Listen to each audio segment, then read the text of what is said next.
Hi there, and welcome to the Transcend and Succeed show, dedicated to inspire you to take steps to unlock the limitless potential within you and pave the way to an extraordinary life. So, if you're ready to conquer your barriers, overcome your challenges, and embrace your true potential, you have come to the right place. So, stay with us. I will be introducing this week's special guest right after this.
And we're back, and I am delighted to introduce this week's special guest, David Feldman.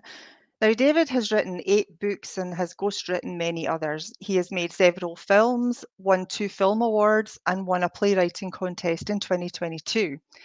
He plays piano and sings professionally and loves to paint, which he does for both business and pleasure.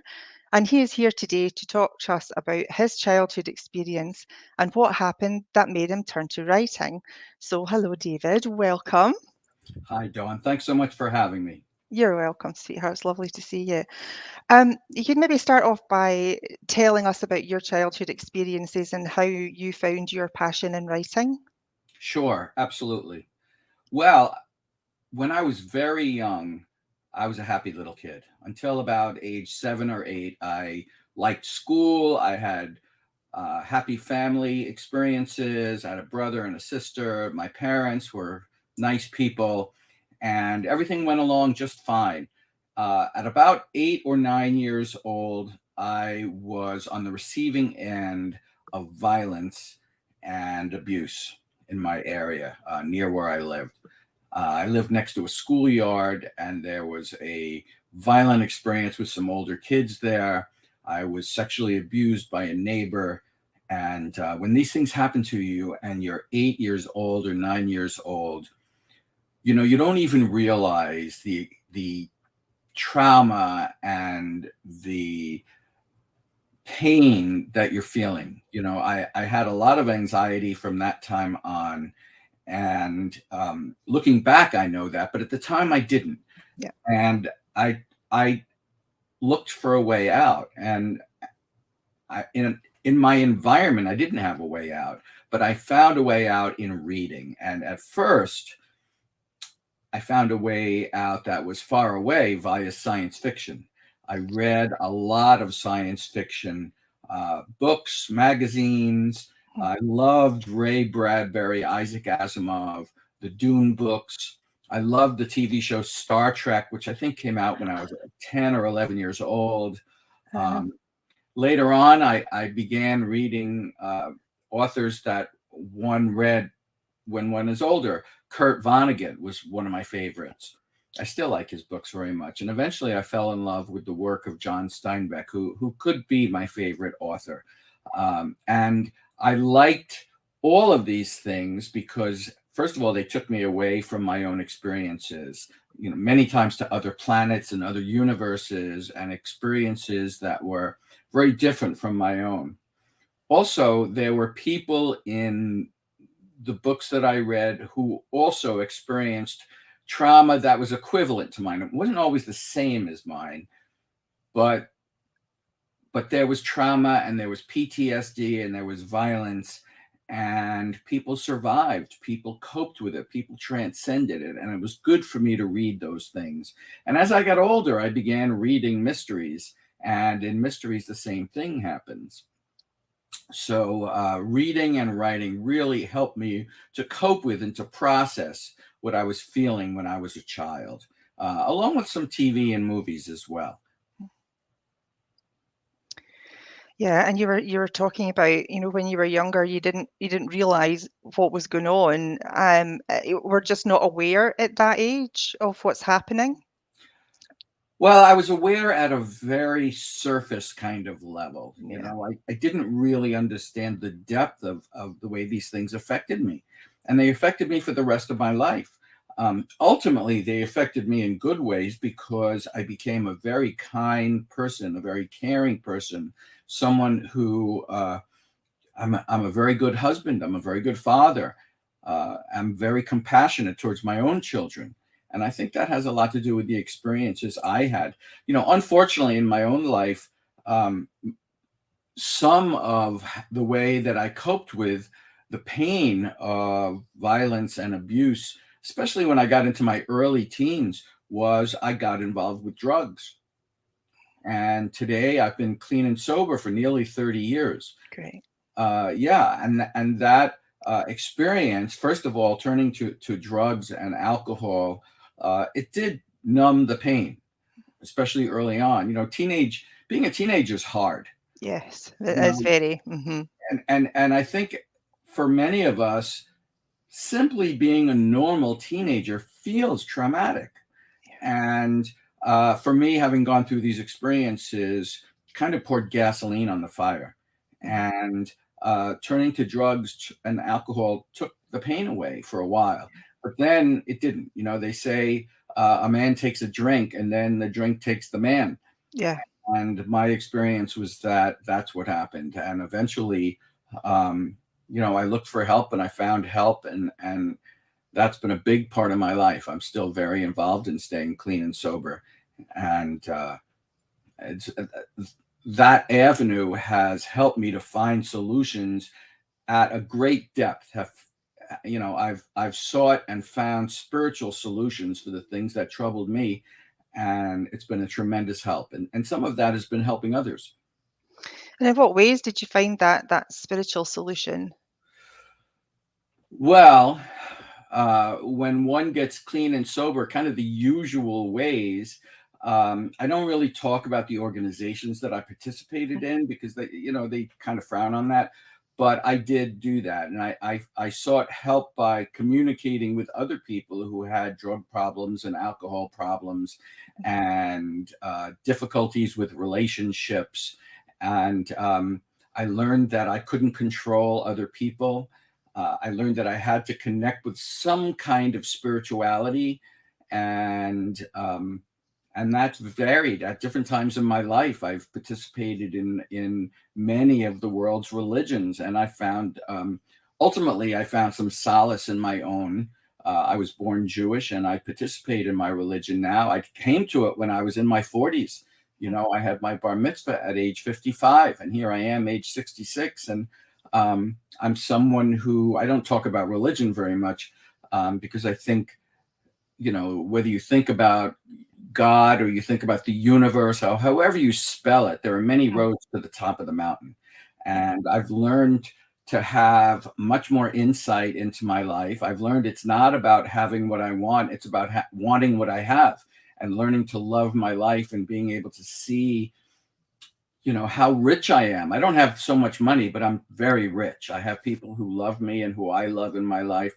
I have enough food in my refrigerator to eat for today. I have a roof over my head. I have clothes on my back. I have some solutions for my challenges that I found all, in many different places. But a lot of it I found in writing. And I have to say, in the last 4 or 5 years, I've had additional trauma, additional challenges. I've had 7 surgeries. I've had You know, I had spinal surgery. I was heading towards paralysis. I was playing piano at a steak and sushi restaurant on the east end of Long Island, and I found that I was having trouble playing piano. My hands weren't working right. I couldn't write. I was stumbling when I walked. It looked like I was drunk, but I wasn't drunk because I don't drink. And I went to a doctor, and he said, "You need spinal surgery, and you need it right now." I mean, not that day, but very soon. And I did have spinal surgery, and it helped me. And 3 days later, I got very, very sick, violently sick, exorcist sick, Oh goodness. and it was awful. And I went to the emergency room, and they said, "You have a hole in your intestines. You have air in your intestines, and that you cannot have that." And they put me in an ambulance, and they sent me with lights and sirens. I live on an island where there's no hospital, and if the bridge is up, you're in trouble. You could die if that bridge is up.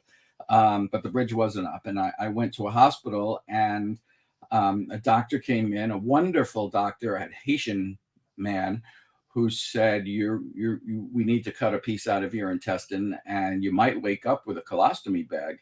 And I said, "Wait, what? And that's exactly what happened. I had surgery 3 days after my spinal surgery, and I woke up with a colostomy bag. My insides had to be rerouted, and in the ambulance, all I could think was surrender, surrender, surrender. Whatever is the universe or God has in store, I'm in. You know, I'm going with it. And if I'm supposed to die, I'll die. And if I'm supposed to have surgery, I'll have surgery. I've had 2 hip replacements in the last few years. Last year, I had cancer. And people say to me, "How do you write books when you have all of these crazy things going on in your life?" I'm on Medicare. We have Medicare in the United States, and I'm giving it a real workout. I'm giving my doctors a real workout. And I say that, well, the way I write when I have all these challenges, you know, if you squeeze an orange, you get orange juice. But if you squeeze me, you get art. When I'm in pain, I write about it, and I give these challenges to my characters, and I apologize to them for making them suffer so much. But I have characters who have difficulty with anxiety and have difficulty with addiction, who have cancer, who have all kinds of things. And I write about them overcoming these things. So I try to write about transcendence and transformance and coping and dealing with challenges in life. Mm-hmm. Okay, so going back to when you discovered the reading and some solace in the reading, at what point in time did you decide that you were enjoying reading so much? I wonder how I would be as a writer. When did you think that? Well, first of all, there were certain books that I enjoyed at such a deep level that I was very inspired. And I think that that's what those books planted the seed, even though I wasn't aware of the seed right away, of being a writer. And those books included, when I was very little, the book A Wrinkle in Time.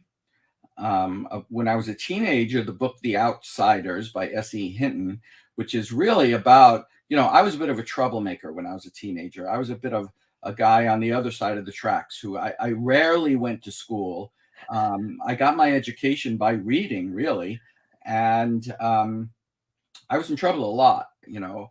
And the book The Outsiders is about kids who are living on the outside, you know. They called them, I don't know what they called them in the UK, but here they called them greasers. I mean, where you are in Texas, we had, you know, mods and rockers and greasers, and that's what I was. And then the book East of Eden, finally, by John Steinbeck, which could be my favorite book of all time.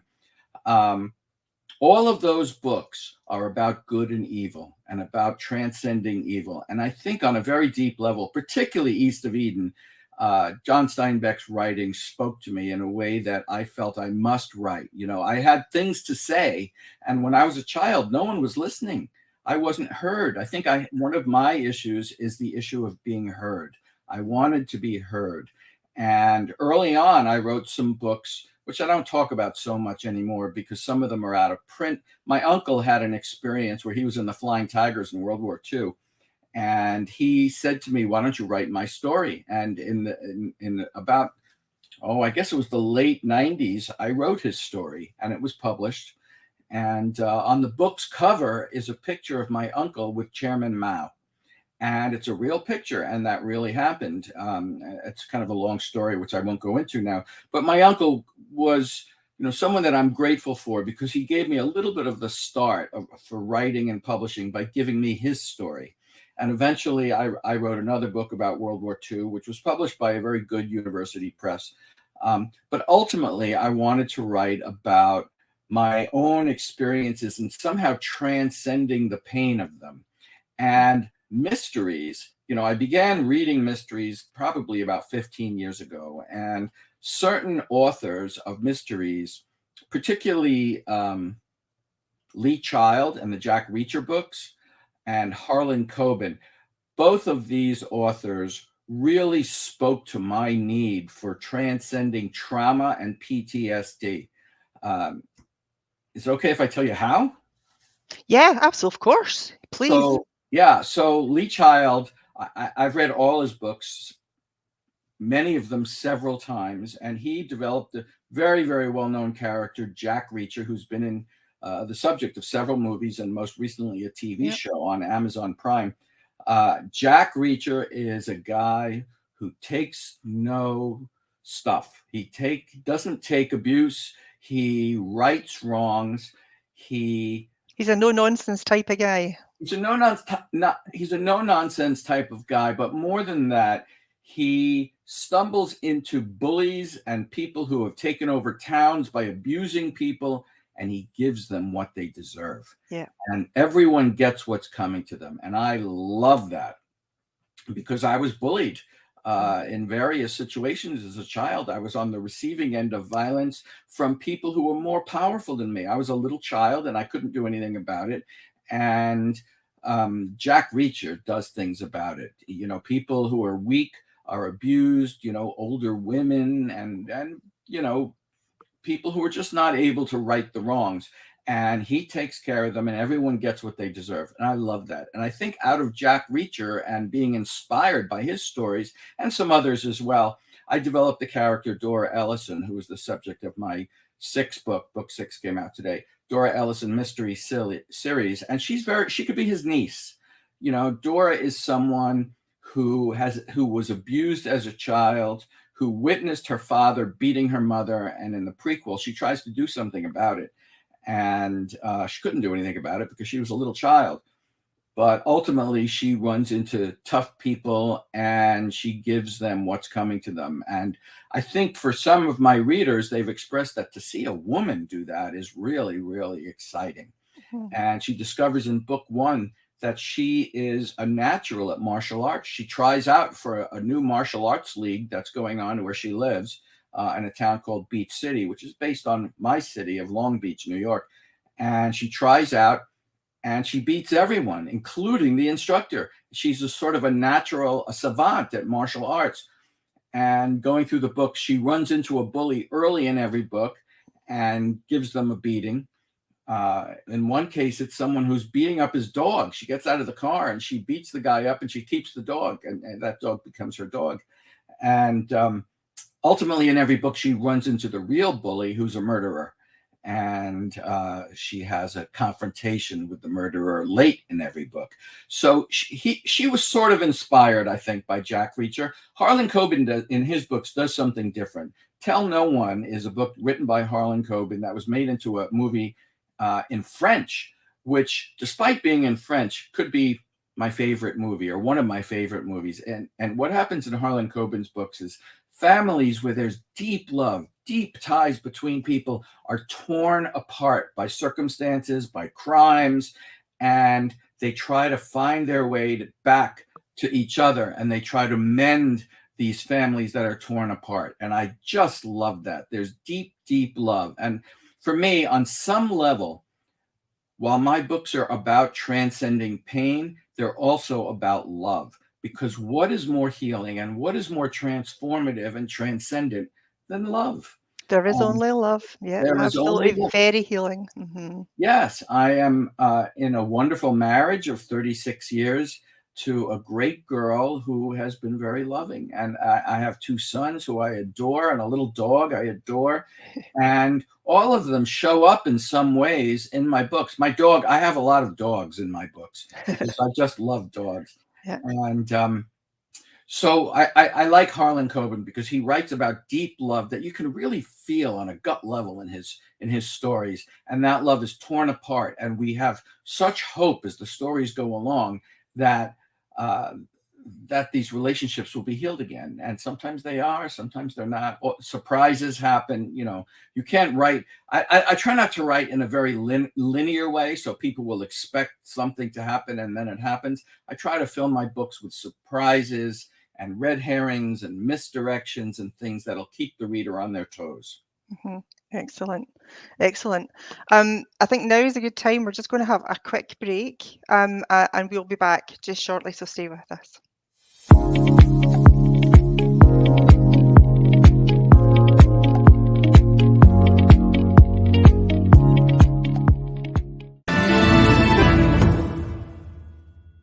Hi, I'm Julianne Meyer, the host of Own Your Wellness, and you can watch my show on Mondays and Thursdays from 4 to 5 p.m. Pacific on Achieve TV right here on E360 TV. Remember, there's more to health and wellness than broccoli and burpees.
And we're back with David Feldman.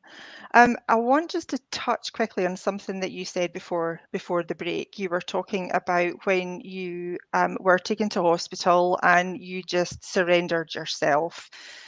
Surrendering, I find, is really, really empowering, and it's like the opposite of resistance. You've learned to go with the flow of life rather than just completely resisting it. And when you resist, it really can start causing a lot of problems. So I just think it's amazing that you had faith and you just decided just to let things happen.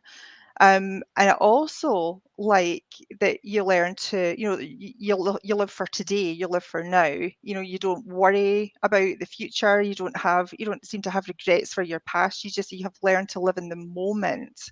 And I think people, they worry too much about what may not happen or what could go wrong in their future, and they live with so much regret for their past that it prevents them from being happy right now.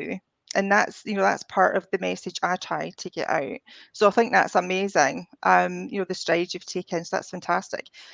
Can we just, I know you were talking about your first book. Can we go back to that a little bit? And can you tell me, how old were you when you first started to write that? And how long did it take you? And if you came across any challenges while you were doing so? Well, sure. Before I wrote my first book, I wrote a whole bunch of short stories. Mm. And I was in 5 or 6 or 7 writing groups. Some of them were at bookstores. This is when I was around 30 or so. So it was quite a while ago. It was in the 1990s. And as I say, I wrote short stories about my experiences, about things I perceived around me, about characters that I just made up and who just seemed to bubble up into my consciousness. And when my uncle asked me to write his story, I did a lot of research. First of all, I interviewed a bunch of fellas who were in the armed forces with him. He was in the Army Air Corps, which became the U.S. Air Force, and the Flying Tigers. And he had experiences in China with a half a dozen American soldiers and about an equal amount, maybe 4 or 5 Chinese citizens who were in what became the Communist Party eventually. And I interviewed many of these people. Now, I wrote that book as a true story, but when 2 of these Chinese citizens came to visit, they stayed with my uncle, and they read my manuscript, and they said, "You can't publish this." And I said, "Why?" They said, "Because we'll be shot. They were members of the Communist Party, and their membership and their affiliations, which I wrote about in detail, were secret. And back then it was not okay." I think that this particular fella is gone now, but his family is around, and he said, "They'll take it out. They'll hurt my family. They'll hurt me, and you can't write this." So what I did was I changed the story and I made it fiction, and I just made up characters and I changed the details of the story. But what I did was I was developing the writing muscle. Writing is like working out. It's like going to the gym. And if you want to write, and if you want to write for publication, what you got to do is write and write and write, and you will develop strength in your writing. You will develop the ability to write, and you'll be able to edit your work and fine tune it. What I did was, I don't think I was a very good writer at first, but I was a pretty good reader, and I would write, spew out the book into the computer or onto paper, and then I would edit it and read it just like I was reading someone else's book, and adjust it to fit what my perception of the book should be. And that really helped me to develop a writing style. And of course, once I started writing mysteries, I read many books about mystery writing, about structure, about form, about police science, and profiling, all kinds of things. And then beyond that, look, I was never a police officer, so I can't write from the vantage point of being a police officer. And there are things that I don't know about mystery writing. But I think that's okay. If someone comes to me and says, "Look, I'm a police officer and this just wouldn't happen," I'll say, "Well, sorry, but I do write fiction, and there are aspects of my story that might not be true to life. But hopefully, my hope is at the very least, my books are entertaining and people enjoy them." And that seems to be the case. People seem to enjoy them. I've had some nice reviews, and I've had some nice feedback from readers. And I have a great time writing. I just love it. So how long did it take you to write from start to finish, your first book? Yeah, that book took a while. It took a few years. I'd say it took maybe 2 to 3 years. And then I wrote a mystery, which is out of date now, which turned into another book many years later. I wrote a book called Bad Blood, and it was about someone in a hospital giving people the AIDS virus, going around in the hospital, and a deranged person giving people the AIDS virus. But back then, they didn't have the medicine for AIDS that they do now. So I had to change the book. And today that book became a book called A Sickening Storm, which is about someone in a hospital going around giving people the worst diseases ever. The worst diseases known to man, the plague and flesh-eating bacteria and all kinds of terrible things. Each of my books has a sort of its own trauma experience for the readers. I have books about corruption, about gender issues, racism, medical issues, special needs, all kinds of things, because each of us has our own trauma. We all have our own painful experiences. And I try to write about different ones that are common, among us. And hopefully the reader will experience the transcendence that comes with the solving of the mystery. Mm-hmm. Yeah. So during the time you wrote that first book, say your 2 to 3 years, how many times did you go in and make some changes? Because I have been, trying to write this book, my own book, for several months now, and sometimes I just get a bit weary of it, and I've just got to leave it for a little while.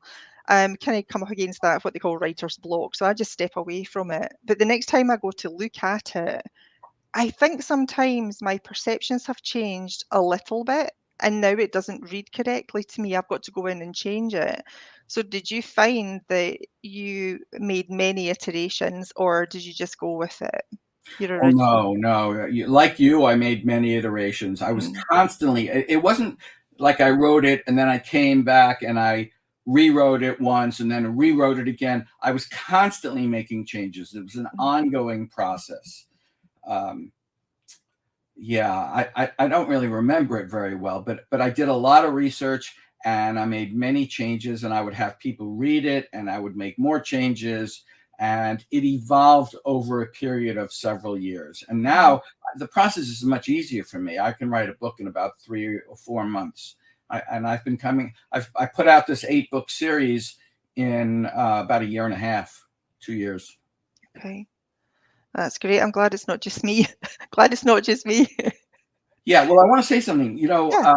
I find that if you are trying to solve a problem, and the problem might be writing a book, that if you gather all the information you can, and you have all your book notes and all the notes about the characters and the plot and the murder, the thing you're trying to solve, and everything that's going on, and then you go do something else.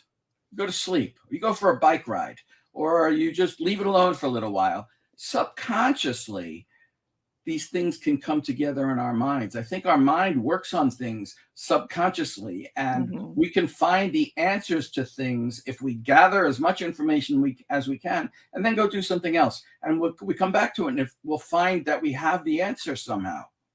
Yeah, good point. Magic. It's kind of magic in a way. Yeah.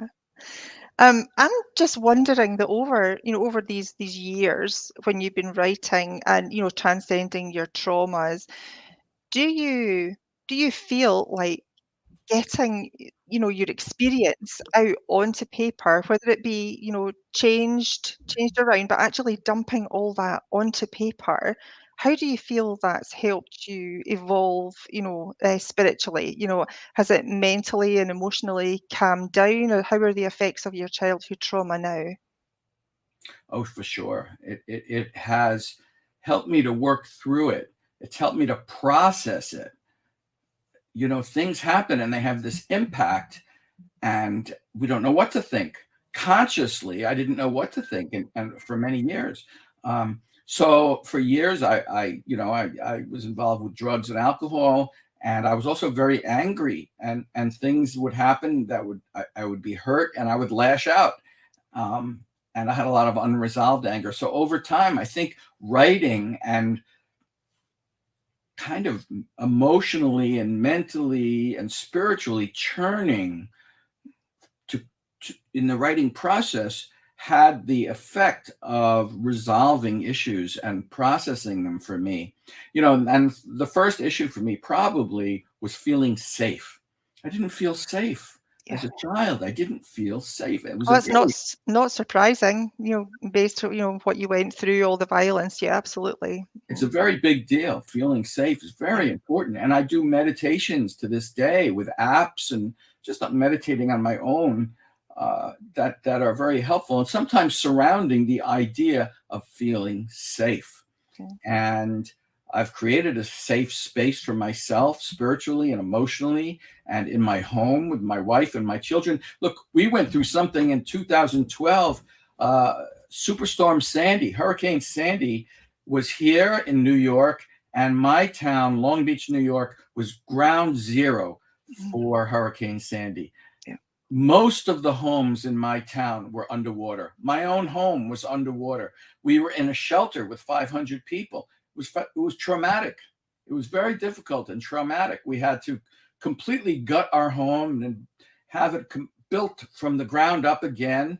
And then when it was all built and we had all new furniture and a new kitchen, new appliances, which cost a lot of money, we had to have our home lifted 8 feet. We had helicopters come from various places in the country,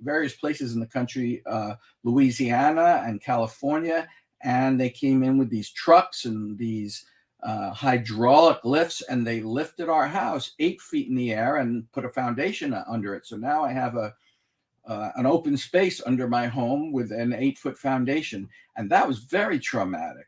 Yeah. You know, I'll tell you what else was traumatic, 9/11. And it was traumatic for us. I was sitting here in my office where I am now when 9/11 happened. And it was, of course, it was traumatic for us. But one of my children were very young, and one of them was, he was 6 years old. My youngest son was 6 years old. He's 29 now. And he used to ask, Daddy, are the planes coming through the walls tonight? And he didn't sleep. He cried every night. He didn't sleep. So we have traumas that occur and affect us in our own, in a micro level in our own lives, but at a macro level also in society. We see on things on social media. We have things occur in politics. We see things on the news, and they're very traumatic, and they affect us at visceral levels and ways that we don't even understand. So I encourage people to write. I think writing can be tremendous help. It can be so cathartic. And as we write, as we process things, we can come to ourselves, and we can come to feel safe, and we can come to feel secure, and we can engage safely with other people, and we can overcome our triggers. Yeah, absolutely. And, I find with the writing, I know you were saying, to recommend people to write. When you are in the right frame of mind, everything just flows. Whereas, like I was saying earlier, if I set aside time and say, right, okay, this Thursday I'm going to write my book, and you sit down and write my book, and my mind's not there, and I'm not feeling it, it's very, very hard for me to do.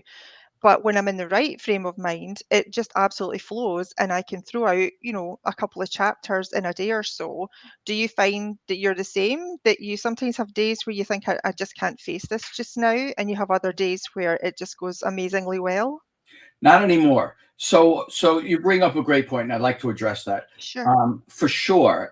I did for a time experience, for whatever reason, today I sit down to write and it flows and it's just wonderful. And it seems like the books are writing themselves. And that happens, by the way. People say, why did you write a book where the main character is a woman and her love interest is also a woman? Why are you writing? You're a straight male guy in his 60s and you're writing about lesbian women in their 30s. How did that happen? Why do you do this? And I say, I don't know. They showed up and they told me to write about them. And here I'm writing about them because they told me to. But to your point, if I sit down and I'm not feeling it, I write anyway. And once I start, the momentum builds up, and I can overcome. I don't have very much writer's block because I write and I write and I write. And I find very often I have notes. So for everything I write, I have notes. I have notes about characters. I have notes about plot. And I sit down to write, and I think I know what I'm going to write next. And often that is what happens. But often something else comes out. I don't know where it comes from. It's a kind of magic. It's a kind of spiritual process that I don't know how to explain. I think there's much in the universe and much in our process and in our communication and in our hearts and in our experiences and in our transcendence. We don't know where it comes from. I sometimes pray if I'm struggling to write. I say, God, please show me what I'm supposed to write. Please give me some words. But I don't have that challenge very often, because once I start writing, even if it's a slow start and I'm just putting words down, suddenly it'll pick up and it'll pick up and it'll pick up and it'll come faster and faster. And pretty soon I'm writing and writing and writing. And so I would encourage anyone who encounters writer's block to force yourself to write through it if you can. I mean, I don't tell people what to do, but if you want to overcome writer's block, in my opinion, the way to do it is to keep writing, to write. And if you can write every day, perhaps at a particular time. I don't write at a particular time because I write for other people and I write for myself. I also write articles. I wrote an article yesterday about living in the moment, which maybe I'll say something about. But Yeah. figure out what kind of writing and what the timing and the space you need is for you. Some people need to find a space in their home and designate it their writing space and write there during a particular time. Figure out what works for you. And if you need help, ask the universe for help. There are myriad Facebook groups. I'm in a 25, more than that, probably 40 Facebook groups for writers, for readers, for authors, for success, for people who want to make money writing, all kinds of things. So I do want to just say about living in the moment. I wrote an article. I write for something called Newsbreak, which is a news service. It's all over the world, but particularly local. And I write articles for them.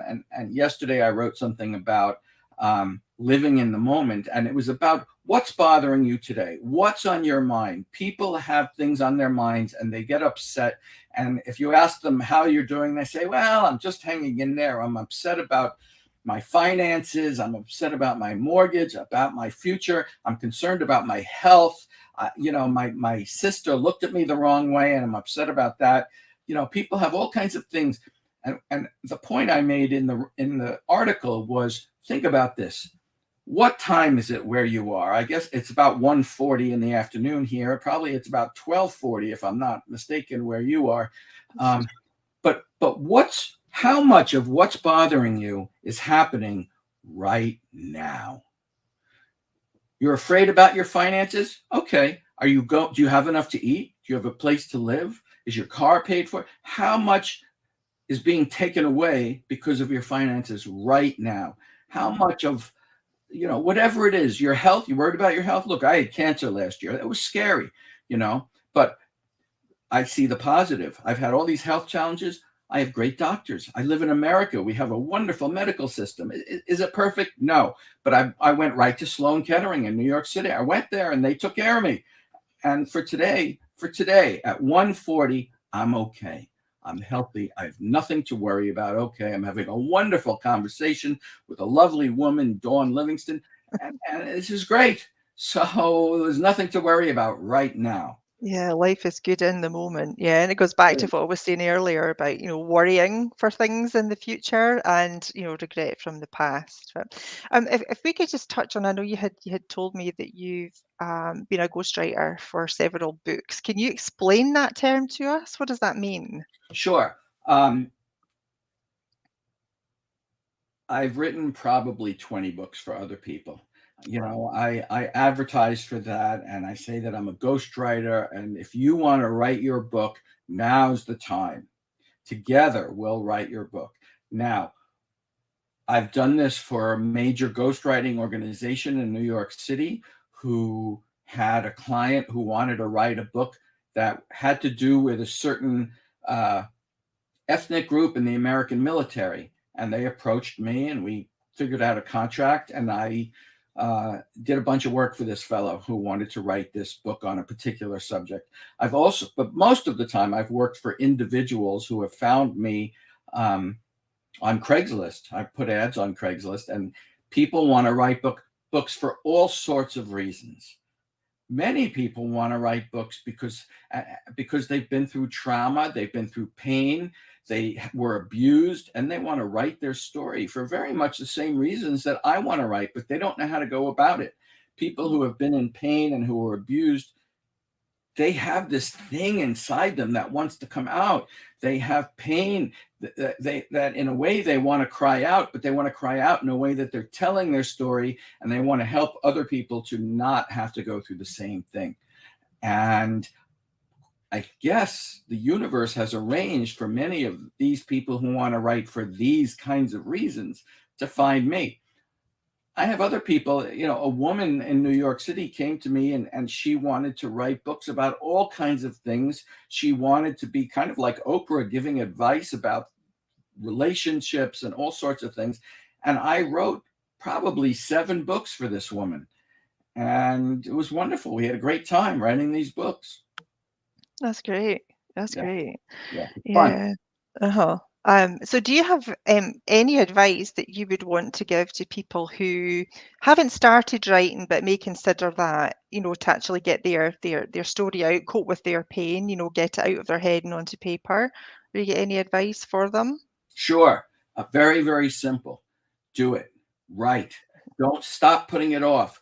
Well, I want to say don't be afraid, but telling people not to feel what they're feeling is kind of silly because they're feeling it. So despite your fears, despite your pain, go ahead and write it. Just start. Sit down with a piece of paper and start writing. You'll be surprised at what comes out. Or sit down with your computer, or use an app on your phone that you can dictate to. Whatever works for you. Start writing. And here's the thing: never, ever give up. Never give up about anything. Whatever your challenges, you can overcome them. Never give up. Super advice. Absolutely. Would you want to share with us your book series and what it's all about? Would you want to talk to us about that just now? Sure. So my book series is the Dora Ellison Mystery Series, and it's a series of mysteries. Book one, Not Today, is about local corruption. And Dora Ellison is my heroine. She's someone who grew up around trauma. She's a sweet, lovely woman. And at the beginning of book one, she's not a private investigator. She is a garbage collector. And she rides around on a truck and picking up, garbage every day from people's homes. But that's made her, lifting up these garbage cans and flipping them into the trucks has made her very, very physically strong. And something happened. She's in a relationship with a police lieutenant, a female police lieutenant, and something happens, and she decides that she has to follow her desire, her anger, and do something about what occurs. And there's a mystery, and it's called A Mystery That Wasn't a Mystery. There's a phone caller who's calling her lover and saying there's a murder that wasn't a murder that occurred years ago, and you should look into that. And her partner starts looking into it, and something happens to her partner, and she decides to become a private investigator, and that's what she does. And that's book one, Not Today, which was a finalist in the Killer Nashville Claymore Mystery Book Awards last year, 2022. And I followed that up with book two, A Gathering Storm, which is about drug addiction, and book three, A Sickening Storm. And I released today book six, which is the finale, called A Divisive Storm. Most of the books, except for book one, have the word storm in the title. And I'll give you a quick little 2-sentence synopsis. A man named Ray Drucker is shot in the face while he's sitting in his car in the parking lot of a drugstore. His wife, Katie, hires Dora Ellison and Missy Winters of Geller Investigations to find his killer. Another murder soon occurs, and these are linked to a third murder 5 years earlier.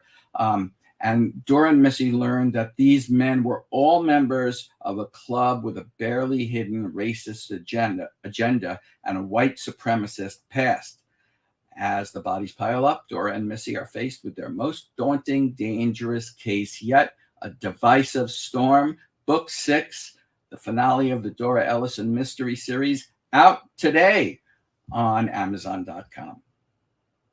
That's great. And I'm going to put some information up on the screen there. Thank you.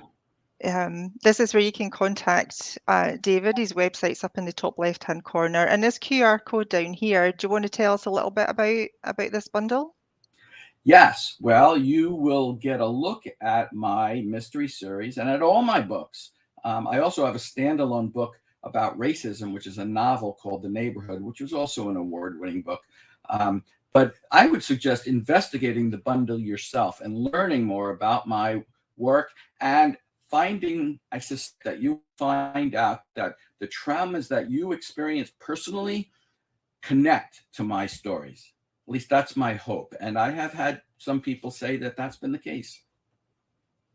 Nice. That's great. I'll leave that up just for a little while, actually, but let's talk a little bit more personally. You had said that you play piano and you sing professionally and you love to paint. So I'm very interested in you singing professionally. Can you give us some information and places where you've been singing, what type of songs you like to sing? Well, I do a bunch of different things singing professionally. My father was a jazz musician. He played the saxophone in a place called the Borscht Belt in the 1940s and 50s, which is upstate New York. There were a bunch of hotels that were really there because Jewish people couldn't go to many of the fancy hotels. So it's a sort of a Jewish community of hotels and clubs. And he played jazz saxophone in those. And I've been playing piano all my life. And several years ago, I decided I'm going to get serious about this. I saw on TV or on the internet, maybe, something about a guy who was 85 years old, was a terrific piano player, but he started when he was 80. And I was very inspired. And I decided, well, I can do this and I can do this professionally. And so I found a teacher who, as it turned out, was living in Leicester, England, but he was a Brooklyn boy, a Jewish boy from Brooklyn, which is what I am.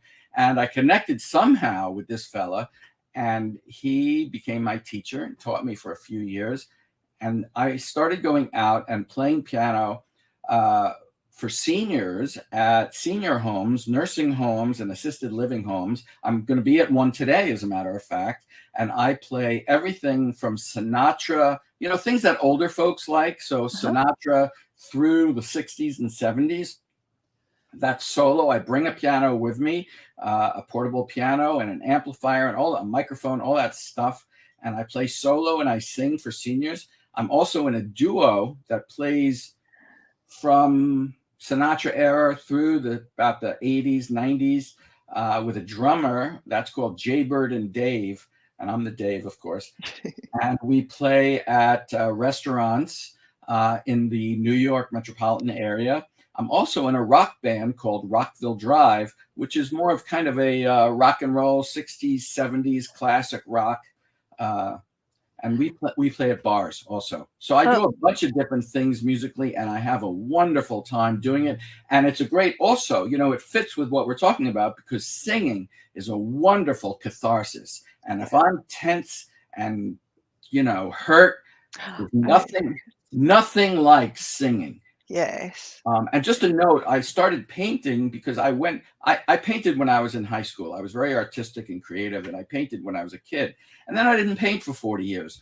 And then my wife and I, 2, 3, 4 years ago, went to Sedona, Arizona. And it's the most beautiful place I've ever seen. And we just walked around going, oh my God, oh my God, oh my God. Everything was more beautiful than everything else. We saw the Grand Canyon. We saw these beautiful red mountains. I came home and this painting came out of me, and I painted 8 or 9 paintings since then, mostly scenes around my town. And I've sold a few paintings. I've done a few commissions, and it's just been great fun.